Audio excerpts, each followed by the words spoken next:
Queridos, como é que Deus é, né? Vocês já imaginaram?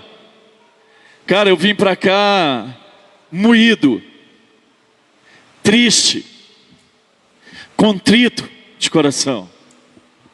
Queridos, eu estou tão bem, mas tão bem, com muita vontade de pregar a palavra de Deus. Amém? Se pudermos dar um título para a palavra de hoje, é Marcados pelo Sangue. Eita glória! Aleluia! Abre a tua Bíblia no livro de Gálatas, capítulo 6. Aleluia!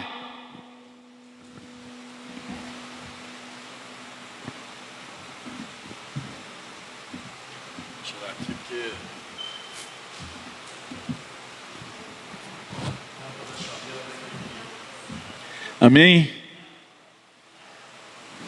Gálatas 6. Queridos, quero repetir mais uma vez. O povo da Galácia recebeu Paulo muito bem, recebeu o Evangelho muito bem. Mas haviam no meio daqueles cristãos, né, que se converteram e que receberam Jesus, judeus. E esses judeus, judaizantes, se assim eu posso dizer, queriam serem marcados pela circuncisão para que fugissem da cruz de Cristo. E quando nós dizemos sobre judeus, judaizantes, nós estamos dizendo que os judeus queriam a um determinado momento parecer com os cristãos, ouvir o Evangelho, mas queriam manter as práticas do judaísmo no Evangelho. E eles começaram a pregar um Evangelho cheio de costumes judeus, práticas judaicas. E aí eles começaram a pregar, e não era o Evangelho verdadeiro que Paulo pregava. E por isso o povo começou a ficar distante do Evangelho da verdade. E Paulo escreve a carta ao povo da Galácia, aos galacianos, aos gálatas, justamente para que eles entendessem aonde estava o coração de Paulo, como Paulo se gloriava em Cristo. Amém? Queridos, Gálatas, capítulo 6, versículo 11, mesmo texto que nós lemos quando abrimos o culto. Quero que você se atente não para o versículo 11, somente para o versículo 17. Gálatas 6, 17. Estou te lembrando que eu abri o culto com o texto de Gálatas no capítulo 6, do versículo 11 ao versículo 17. E agora nós vamos ler o versículo 17. Amém? Quanto ao mais, ninguém me moleste, porque eu trago no corpo as marcas de Cristo. Amém? Queridos, a vida cristã não é uma viagem através de águas calmas, não, mas é uma navegação turbulenta em mares revoltos. Toda a nossa caminhada não deveria ser marcada em nós pelas vitórias que conquistamos em Cristo, pois, ao contrário, Paulo vai nos ensinar, Cristo vai nos ensinar, os apóstolos chamados por Cristo vão nos ensinar por que e aonde estava o contentamento deles segundo a obra de Deus. E o contentamento deles, ao contrário de tudo aquilo que nós imaginamos. O que é que você está dizendo, pastor? Eu digo, querido, que nós ficamos felizes quando Deus nos usa, amém? Amém, Lucas? Eu fico feliz, querido, igual um balão, querendo subir. Aí o espinho da carne tem que me furar lá dentro para me murchar de novo. E a nossa alegria consiste nesses tempos em sermos usados por Deus e acharmos que conquistamos mais uma vitória em Cristo porque fomos usados por Deus. Paulo, pelo contrário, ele vai nos dizer o seguinte: eu me glorio pelas provações, pelas lutas, pelas dificuldades e pelos açoites. O que o senhor está dizendo, pastor? Eu estou dizendo, querido, que o motivo de nós passarmos por tantas aflições, tantas dificuldades, tantos açoites, tantas tempestades, deveriam gerar em nosso coração uma alegria. Sabe por quê? O que a palavra de Deus diz?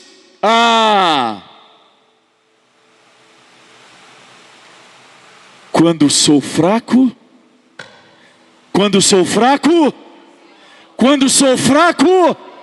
sou forte em Cristo. Queridos, Deus usa as nossas vidas e até as decisões que nós tomamos sem consultar a Deus, que nos trazem problemas gravíssimos no dia de hoje.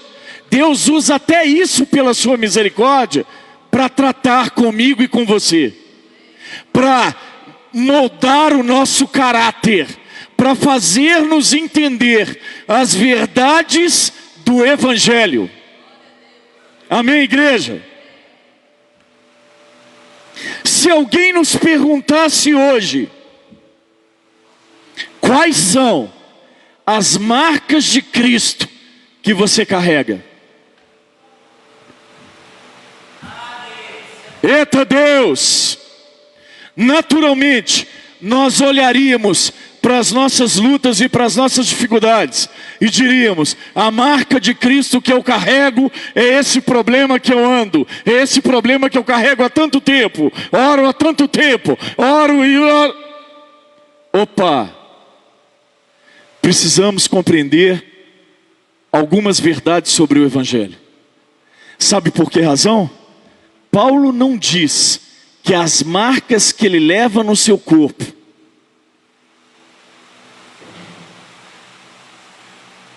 são por causa das lutas que ele passa. Mas Paulo vai nos afirmar, na sua caminhada cristã, que as marcas que ele leva no seu corpo, os açoites, as prisões, os apedrejamentos, os naufrágios, os escárnios, as expulsões de lugares aonde ele foi, ele vai dizer que essas marcas ele leva no seu corpo por amor a Cristo. Qual que é a diferença, pastor? A diferença, querido, é eu me gloriar na tribulação a qual passo e fazer da tribulação o centro das minhas atenções, ou eu amar a Deus e passar pela tribulação porque eu amo. É diferente. É diferente. A pergunta é muito mais profunda. Não tem a ver comigo e não tem a ver com você, tem a ver com Ele. Quais as marcas de Cristo você leva no seu corpo? Como você tem se comportado? Como tem se posicionado segundo as lutas que você menciona ser por Cristo, ou que gerem em você algumas marcas? Na maioria das vezes, nós encontramos com muitas pessoas que quando a pressão vem, escutamos algumas coisas muito pertinentes. Quero desistir, não sirvo mais ao Senhor, agora vou ficar sentado, não faço mais nada para o Senhor, não acredito em nada de Deus, não dizimo e não oferto mais, porque tudo que o pastor fala é mentira. Não falo... Opa, peraí, o que tem a ver dessas respostas com o verdadeiro Evangelho? Nada. Nada. Queridos, a palavra de Deus ela vai dizer algumas coisas muito simples. Ou eu sou amigo de Deus e inimigo do mundo, quero dizer, das práticas do mundo, ou eu nunca fui de Deus,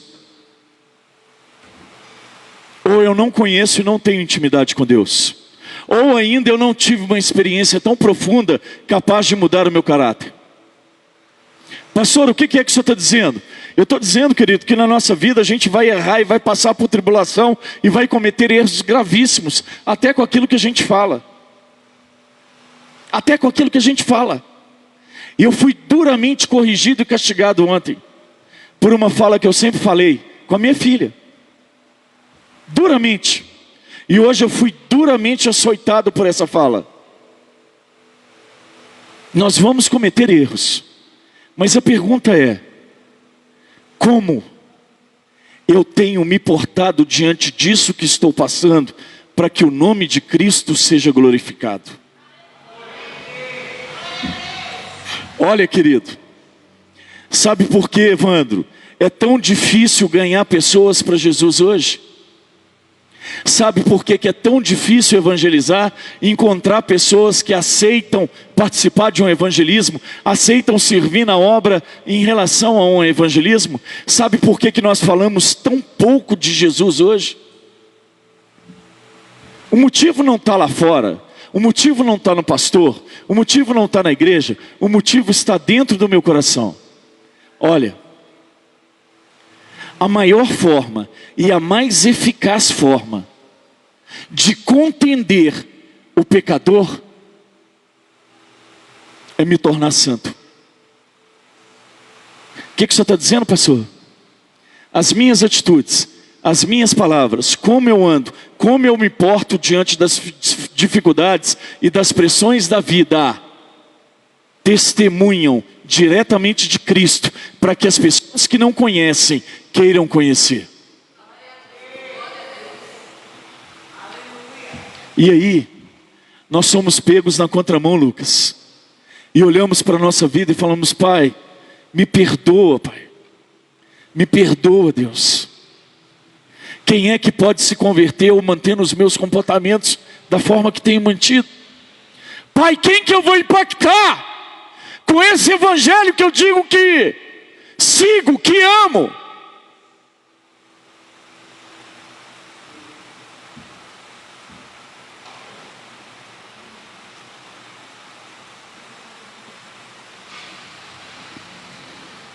A maioria das nossas lutas hoje são frutos das nossas escolhas.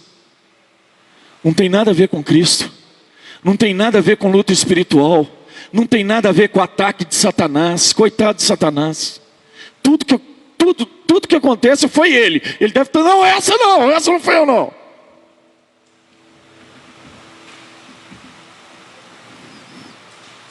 Queridos, nós precisamos entender uma coisa: ou esse evangelho me muda,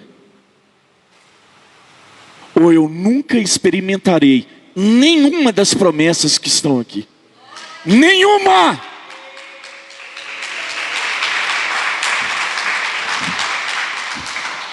Sabe o que eu fico achando interessante? Porque a minha vida inteira eu fui vendedor. Eu já vendi livro, eu já vendi turismo, eu já vendi dinheiro, vendia dinheiro, já vendi tudo. Imagina um cara vender dinheiro, eu já vendi dinheiro. E o maior trunfo de um vendedor é justamente acreditar naquilo que ele faz, acreditar no produto que ele tem nas mãos. Sabe por quê? Quem não acredita e não conhece, João, só vende para parente. E ainda o parente reclama depois da venda, tem que devolver o dinheiro.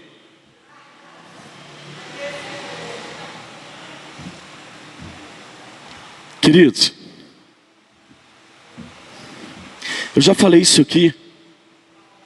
Eu estou até um pouco inquieto com essa palavra. Sabe qual que é a diferença do homem-bomba para o cristão? Que o homem-bomba, aos 10 anos de idade, ele começa a ser treinado. Amarram um tanto de bomba no seu corpo, ele começa a ser treinado. E eles começam a ensinar ele: se falar alguma coisa contra o seu Deus, explode todo mundo e mata todo mundo. E ele crê naquela causa e ele morre por aquela causa. Sabe qual que é a diferença?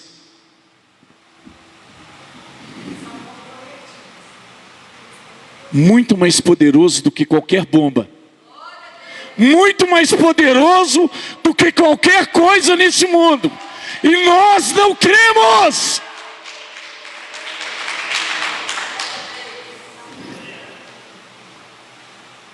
Segundo Coríntios capítulo 11, versículo 24 e 25, não precisa abrir, eu quero só que você preste atenção. 5 vezes recebi dos judeus uma quarentena de açoites menos um.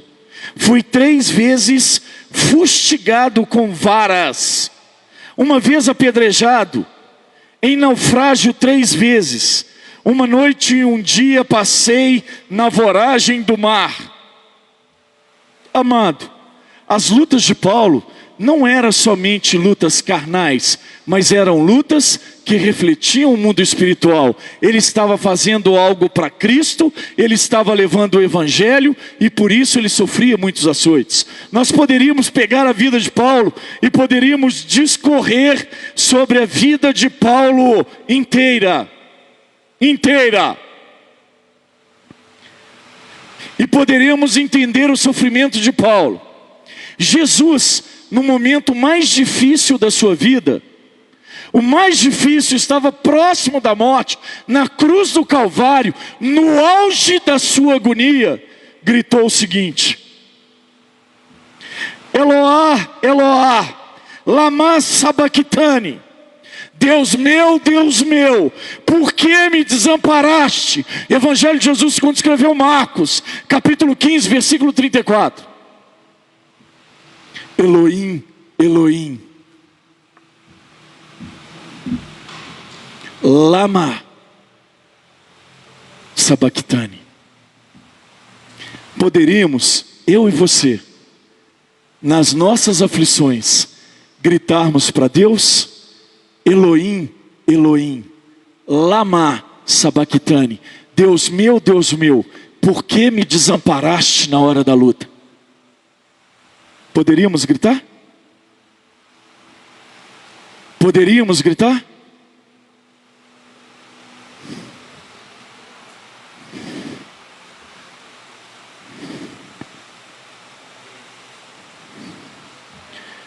É tão interessante que as nossas lutas, ao invés de nos aproximar do Evangelho, ela tem feito com a gente o seguinte: olha só o que eu tenho ouvido. Não quero ir à igreja, culto de Santa Ceia eu não vou, não sirvo mais na igreja, não participo do evangelismo, não oro, não leio a Bíblia, não dizimo e nem oferto e nem ajudo na limpeza. Pastor, queridos, é o que nós temos ouvido hoje. E quando nós escutamos esse tipo de coisa, o nosso coração fica doendo. Porque ao invés desse evangelho, as lutas e as tribulações desse tempo nos aproximar de Deus, está servindo para nos afastar. E aí Paulo vai dizer assim: o que poderá me afastar do amor de Deus? São as tribulações, a fome, a guerra, a nudez, as pestes, a não sei o que, a profundidade, a altura, o comprimento, a largura. Nada poderá me afastar do amor de Deus. Nada!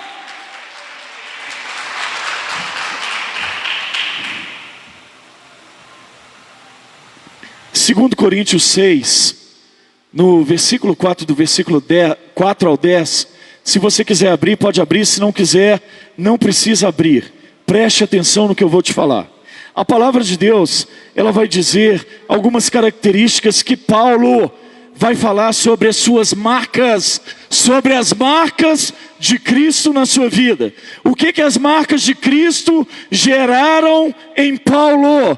Segunda carta de Paulo aos Coríntios, no capítulo 6, no versículo 4.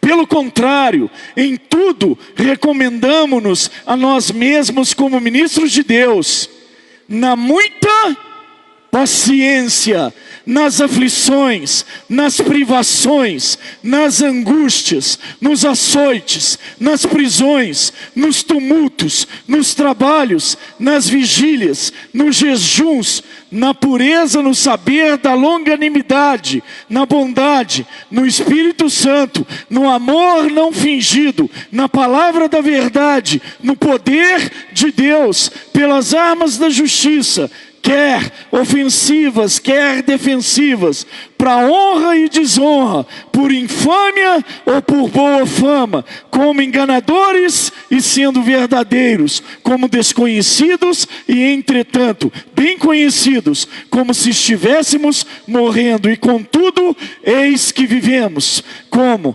castigados, porém não mortos, entristecidos, mas sempre alegres, pobres e mas, enriquecendo-vos a muito, nada tendo, mas possuindo tudo. O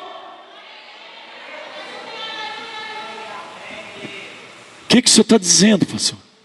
Eu estou dizendo que a vida de Paulo, açoite, tribulação, prisão, naufrágio, está no mar um dia e uma noite ao léu, sem comer, sem beber, sem nada, pedrada, apedrejamento, escárnio, prisão. O que fez gerar em Paulo? Que ele estivesse mais próximo de Deus. Amém, igreja? Queridos, na muita paciência, não se trata de uma capacidade de suportar algumas lutas e dificuldades na minha vida, mas um corajoso triunfo que recebe todas as pressões na vida e sai delas ainda com um brado de alegria. Aflições, pressão física, aflição, tribulações. Quantas aflições passou Paulo? Privações são são aqueles fardos inevitáveis que a vida se retrata em nos mostrar, nos apresentar. Nas angústias, essa expressão era usada quando se referia na condição de um exército que estava encurralado, que do outro lado era um precipício. Então quer dizer, lugar apertado, lugar muito apertado, aflição. Quando nós estamos em aflição, nós ficamos como? Contritos de alma.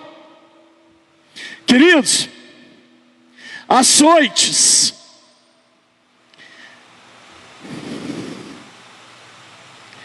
trata-se das nossas violências, as violências físicas e verbais que nós sofremos.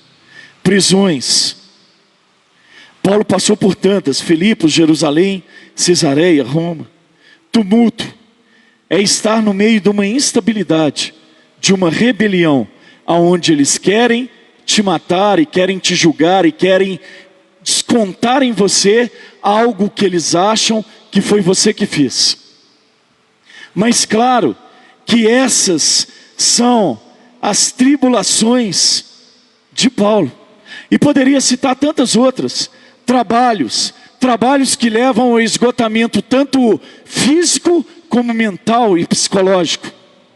Queridos, poderíamos citar mais jejuns que podem se retratar aquilo que nós abstemos mão de comer para que sejamos mais sensíveis pelo Espírito Santo de Deus, ou os momentos que Paulo passou de fome, não tinha o que comer. Mas claro que tudo isso é sobre a vida de Paulo, e quais as marcas que eu e você, como servos de Cristo, precisamos ter. Estou começando a pregar. Amém? Quais as marcas de Cristo em mim? Primeiro, amor. João 13:35. Nisto conhecerão todos que vós sois os meus discípulos, se tiverdes amor uns pelos outros. que é, pastor? O amor é a primeira marca do servo de Cristo. Se não conseguir amar o irmão, querido, não é discípulo, não é servo. Por que você está dizendo isso, pastor? Eu estou dizendo isso porque eu tenho mais um texto para embasar aquilo que Deus colocou no meu coração. Gálatas 3, versículo 14. Acima de tudo isto, porém, esteja o amor, que é o vínculo perfeito, é o vínculo da perfeição. Que, pastor? Estejam todos em amor, porque é o vínculo que vem diretamente do Senhor Jesus para as nossas vidas, porque tudo que vem dele é perfeito, é bom e agradável para a gente. Amém? Queridos, Mateus 5, 44 a 48, a palavra vai dizer que Jesus falou: amai-vos vossos inimigos e orais pelos que vos perseguem, para que vós torneis filhos de um Pai celestial. Primeiro vínculo, primeira marca de Cristo na minha vida e na sua vida, não é tribulação, não é cicatriz, não é luta, não é pobreza, não é não ter nada, não é ter muito e não ter nada, não tem nada a ver com isso. Não tem nada a ver comigo e com você nessa vida. Os judeus queriam se circuncidar para parecer com os cristãos, mas continuavam seguindo a lei judaica. Não tem nada a ver com Cristo. A circuncisão que Jesus fez na minha vida e na sua vida foi no coração.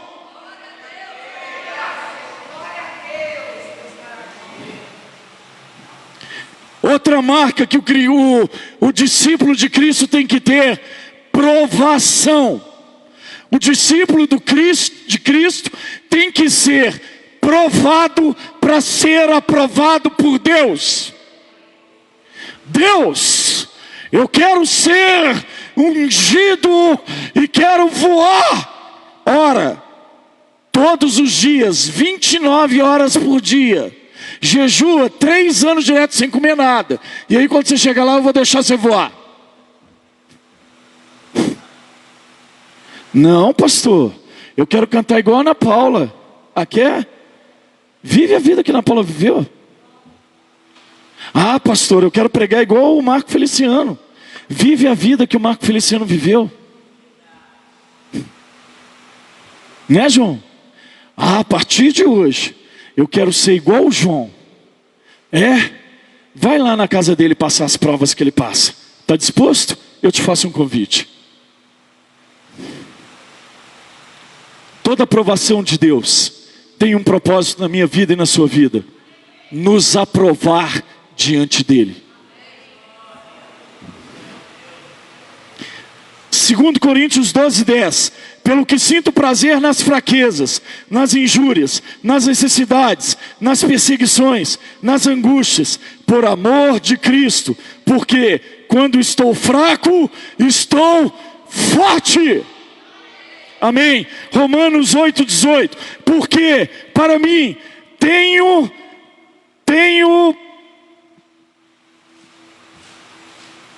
Romanos falhou. Romanos 8. Porque para mim tenho por certo que os sofrimentos do tempo presente não podem ser comparados com a glória que há de ser revelada a nós. O que o senhor está falando, pastor? Querido, eu estou falando que essa provaçãozinha é desse tamanhozinho em relação à glória de Deus que vai ser revelada na sua vida. Ei!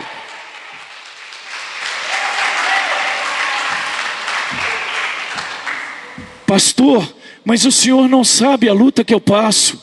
Eu poderia responder: você também não sabe a luta que eu passo, filha. Mas uma certeza eu tenho: que tudo aquilo que vai, a glória de Deus que vai ser revelada sobre a minha vida, depois eu vou sentar e vou rir dessa situação. Amém? Queridos, pastor, mas qual é o exemplo que o Senhor tem para embasar isso que o Senhor está dizendo? Evangelho de Jesus, segundo escreveu Lucas, no capítulo 4, do versículo 1 ao versículo 13. Jesus, levado pelo Espírito ao deserto, ficou 40 dias sem comer e sem beber. O inimigo das nossas almas, Satanás, chegou diante dele e disse: se és filho de um Deus vivo, que há de revelar as suas glórias a você, transforma essas pedras em pães. Se és filho do Altíssimo e crê no Evangelho que você fala, pula daí e dê ordem aos seus anjos para que te segurem lá embaixo e você não se machuque. Se és filho de Deus,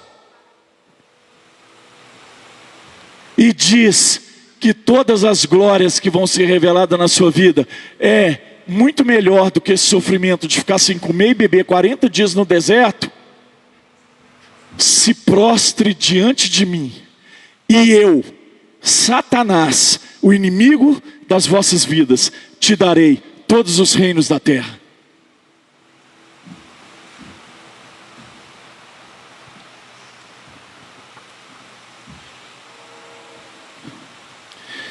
Está disposto a ser discípulo? Entenda as suas provações, aceite as suas provações, glorifique a Deus pelas suas provações, passe pelas provações louvando e adorando o Senhor.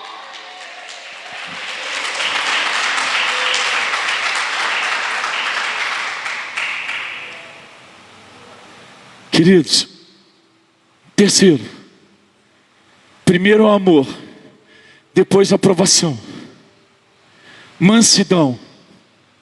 Todo mundo lembra da vida do apóstolo Paulo.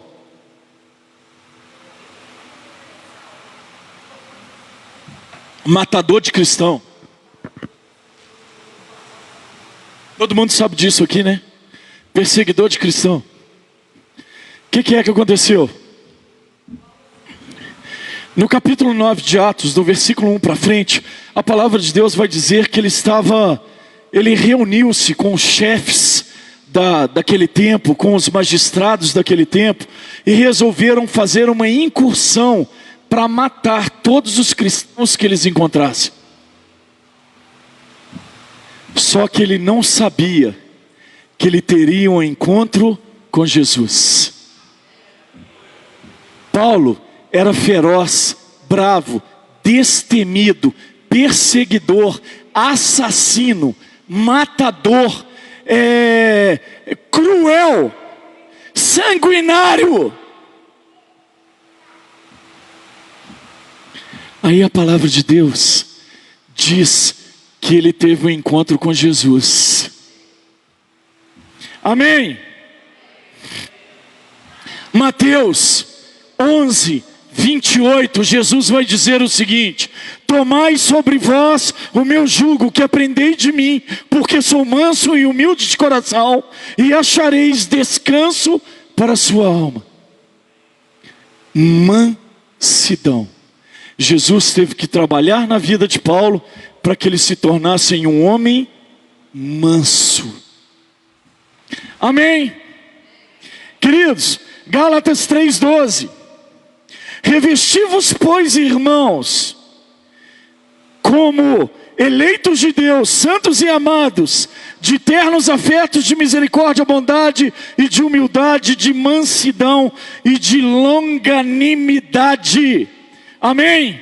Queridos, sabe qual que foi uma das principais virtudes que Deus viu em Moisés?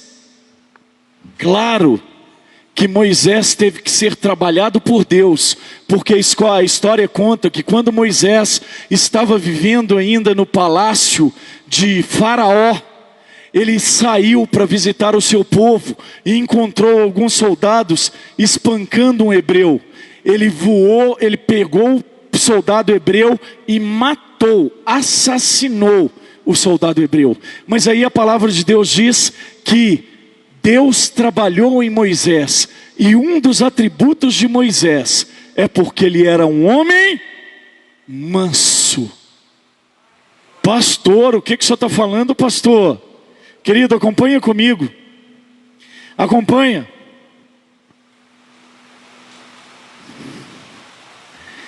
Números 12:3, se não me engano.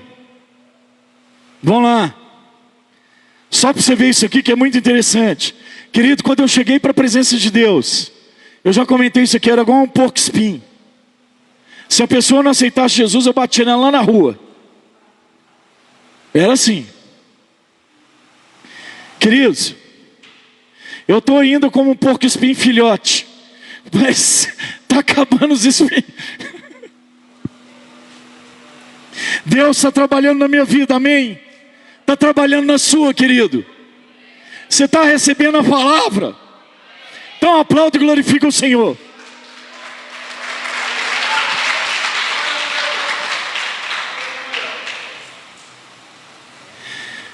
Números capítulo 12, versículo 3. Era o varão Moisés muito manso, mais do que todos os homens que havia sobre a terra. Logo o Senhor disse a Moisés e a Arão e a Miriam: vós três, sai da tenda da congregação. Moisés matou, assassinou um soldado romano, porque ele estava espancando um hebreu. Deus tratou com a sua vida, e a palavra de Deus vai dizer que Deus diz: Moisés era o homem mais manso da face da terra. Estou lutando para chegar lá, viu, querido? Como é difícil. Queridos, 4, humildade. 1 Coríntios 15, 9, Paulo vai dizer o seguinte: porque eu sou o menor dos apóstolos, e não sou digno de ser chamado apóstolo, porque persegui a igreja do Deus vivo. Paulo, talvez o maior apóstolo de todos, talvez não, com certeza, em uma de suas declarações, ele diz: eu sou o menor de todos os apóstolos, não sou digno nem de ser chamado apóstolo, porque eu persegui a igreja de Cristo.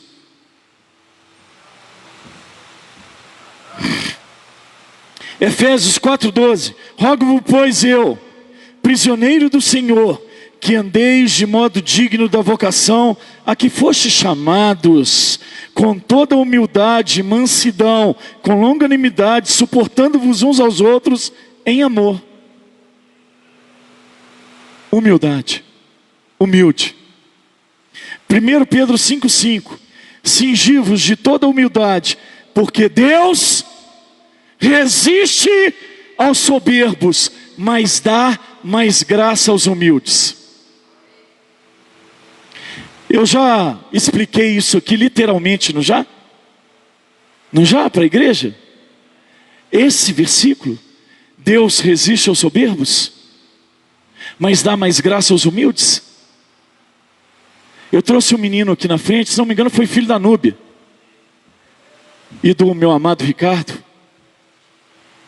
E ele vinha correndo, e eu colocava a mão no peito dele e empurrava ele para lá. Empurrava ele para lá. Perdão, Rodrigo. Empurrava ele para lá. É isso mesmo, João? Rodrigo. Empurrava ele para lá. E ele tentava correr, e eu empurrava ele para lá. Era Deus resistindo ao soberbo. Mas aí a palavra de Deus diz que aos humildes Ele dá mais graça. Aí eu peguei o neném no colo, neném desse tamanho no colo. Peguei o neném no colo e comecei a caminhar com ele de encontro para o propósito de Deus. Deus dá mais graça aos humildes, mas Ele rejeita os soberbos. Amém? 5, perdão. Mateus 6, 14 e 15, Jesus vai dizer: se perdoardes os homens as suas ofensas, também eu, que sou o Pai Celeste, vos perdoarei de todos os seus pecados. Pastor, o que você está falando? As marcas de Cristo que tem que andar em mim e em você. Qual é a primeira? Segunda? Terceira? Quarta? Quinta? Perdão, Efésios 5,32. Antes sedes uns com os outros benignos, compassivos, perdoando-vos uns aos outros, como também Deus em Cristo perdoou a cada um de vocês. Continue sendo benignos, perdoando uns aos outros, assim como nosso Deus em Cristo Jesus nos perdoou de todos os pecados. Amém? Queridos, obediência. O que diz no livro de Deuteronômio, no capítulo 28, 1 e 2? Abre lá para você não esquecer mais. Se atentamente ouvir a voz do seu Senhor teu Deus, tendo cuidado de guardar os seus mandamentos, que hoje te ordeno, o Senhor teu Deus te exaltará sobre todas as ações da terra. Se ouvirdes a voz do Senhor teu Deus, virão sobre ti e te alcançarão todas as bênçãos. Amados, obediência. Quanto que nós já ouvimos isso? Só que a obediência tem um fundamento. Aquilo que Deus está para derramar sobre a minha vida e sobre a sua vida, só pode acontecer se nós estivermos em obediência, numa linha tênue com a palavra de Deus, com aquilo que Deus diz. Se não tiver, desista. Ou mude. Você escolhe. Amém? Pastor, o Senhor falou sobre amor, sobre provação, sobre humildade, sobre perdão, sobre mansidão, sobre obediência. Tudo bem, pastor. É muito simples o senhor aí do altar falar isso para a gente e a gente não saber como é que a gente vai adquirir isso. Querido, é muito rápido. A primeira coisa que precisa acontecer comigo e com você é conversão. Conversão quer dizer arrependimento, mudança de rota, mudança de caminho. Porque enquanto nós não nos arrependermos, nós não nasceremos de novo. Pastor, que exemplo que o senhor tem para dar? Nicodemos, conhecedor da palavra de Deus, um mestre daquela época. Aí Jesus, um belo dia, falou para ele: filho, você precisa nascer de novo. E ele disse assim: Jesus, o senhor está falando que eu, na idade que estou, tenho que entrar na barriga da minha mãe de novo? E ele disse: não, querido, se arrependa.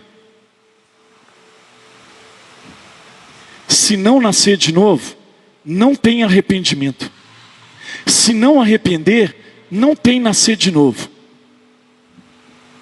E não tem como manifestar as marcas de Cristo.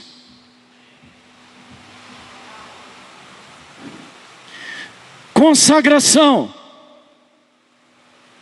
Queridos, a consagração fala da nossa separação para o serviço de Cristo. Mas não é separação para o serviço de Cristo dentro da casa de Deus. Está dizendo o seguinte: ei, lá no seu trabalho, se você é servo de Cristo, glorifica o nome de Deus lá. Ei, lá na sua empresa, se você é servo de Cristo, glorifica o nome de Deus lá. Sabe por quê? O seu corpo, as suas ações, as suas palavras, os seus pensamentos, as suas atitudes só servem a partir de hoje, que você nasceu de novo, para glorificar o nome de Cristo. Amém? A mudança das nossas atitudes vão impactar as pessoas que ainda não resolveram usufruir dos benefícios do amor de Deus, porque Ele está disponível para todo mundo, para o bêbado, a prostituta, para o assassino, para o estrupador, para o mentiroso, para o falsário, para o ladrão, para o arrombador. Só que a diferença entre eu e você é que nós decidimos usufruir dos benefícios do amor de Deus, eles ainda não. Amém. Perseverança. Qualquer problema que eu tenho, eu me afasto da igreja. Aí as pessoas falam assim comigo: não, pastor, eu só afastei da igreja, mas eu não estou longe de Cristo, não. Aí eu não sei se é para rir ou se é para chorar. Não, eu não sei se é para rir ou se é para chorar. Não sei. Mas eu não sei qual que é a imagem que você tem desse lugar, que nós chamamos de casa de oração e de igreja. Eu não sei qual que é a concepção que você tem sobre esse lugar. Eu não sei. Mas eu quero te dizer uma coisa.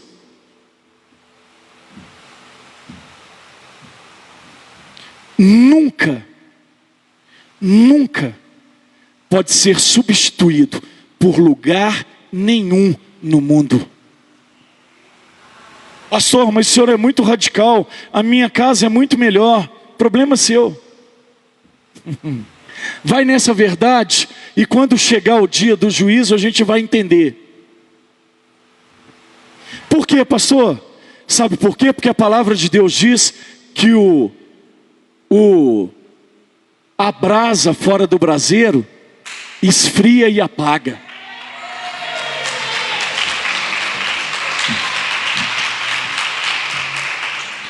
Pastor, eu venho para a igreja, eu vejo muitos problemas. Aí eu vejo o fulano lá no altar, e eu acho que não é. Quem disse que Deus te chamou para achar alguma coisa aqui? Deus te chamou para achar alguma coisa? Deus te chamou para julgar alguém? Deus te chamou como juiz? Querido, cuida da sua vida. Cuida da sua salvação. Ela é individual.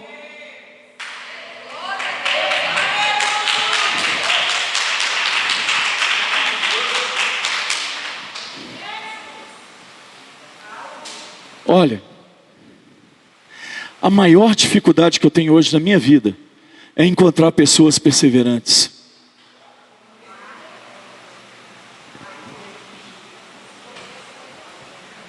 Gente, estou falando sério. Tá chorando, louve. Tá sofrendo, louve. Tá caindo, louve. Tá sangrando, louve. Tá morrendo, louve. Mas não deixa de honrar o Senhor.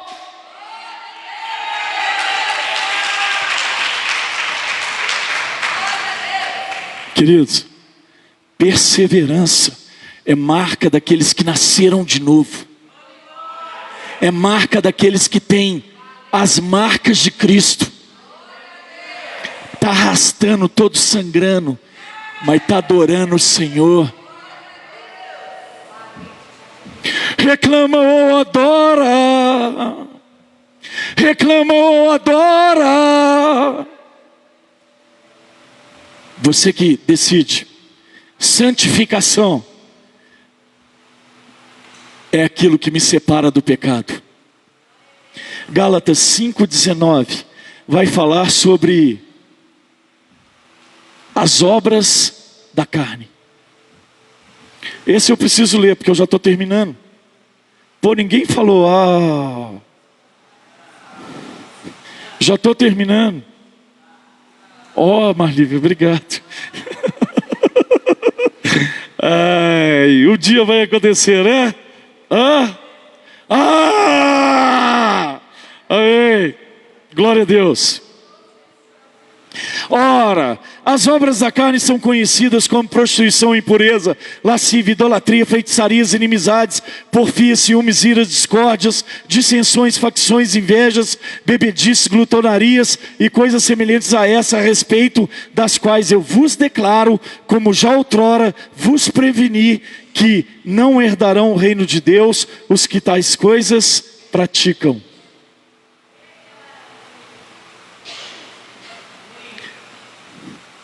O último, firmeza.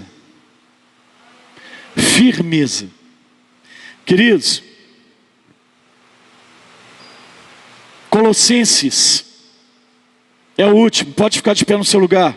Nós já vamos terminar, eu só vou ler e vou terminar.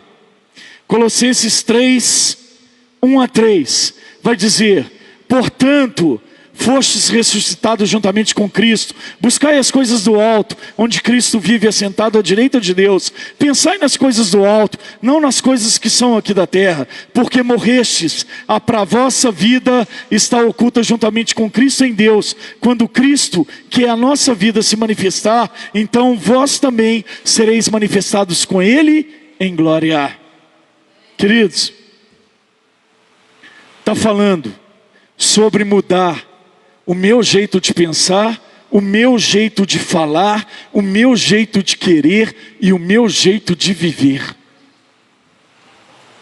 Colossenses 3:10, a palavra de Deus ela vai dizer o seguinte: a fim de viverdes de modo digno no Senhor, para o seu inteiro agrado, frutificando em toda boa obra e crescendo no pleno conhecimento de Deus.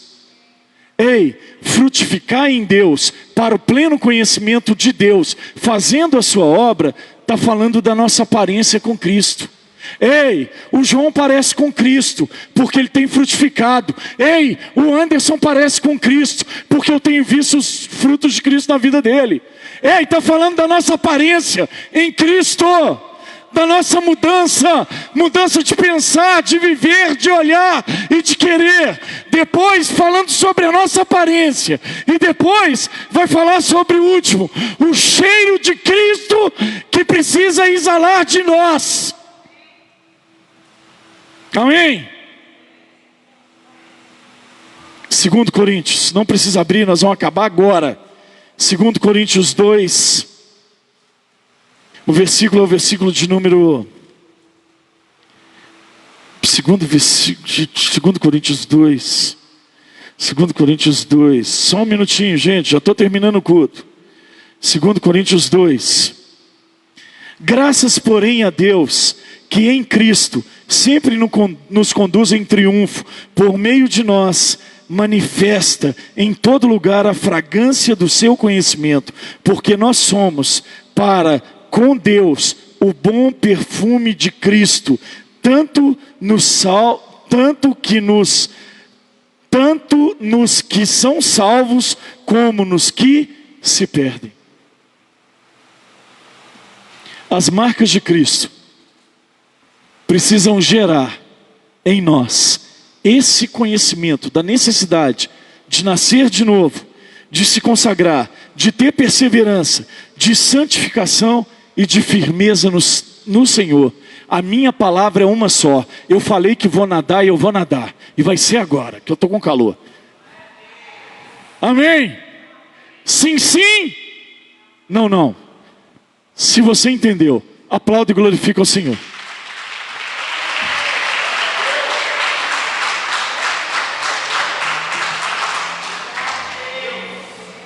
Pai, é no poder do nome santo de Jesus que nós agradecemos o Senhor por essa manhã tão gloriosa, onde o Senhor nos permitiu ler, ministrar a Tua palavra, orar, louvar o Senhor, adorar o Senhor. Pai, que no poder do nome santo de Jesus, o Senhor nos leve para casa alimentados, Pai, da certeza que a Tua palavra é o verdadeiro evangelho sobre as nossas vidas.